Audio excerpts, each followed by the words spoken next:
ஓம் நமோ நாராயணாய. ஸ்ரீமன் நாராயணியம் தசகம் 2 பாடல் 7.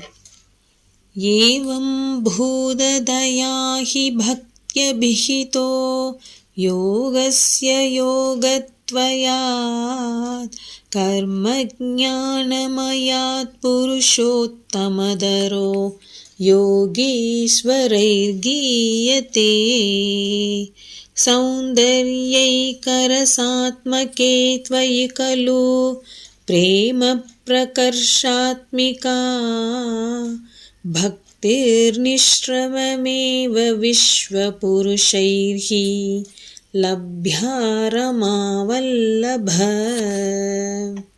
பொருள்: லக்ஷ்மியின் தலைவனே, பக்தி யோகம் மிக்க பெருமை வாய்ந்ததாய் இருக்கின்றது.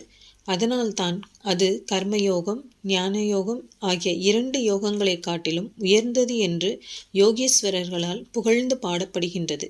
அழகே வடிவாக கொண்ட உன்னிடத்தில் அன்பின் எழுச்சியாகிய பக்தி எல்லா மக்களாலும் எளிதில் அடையக்கூடியதன்றோ?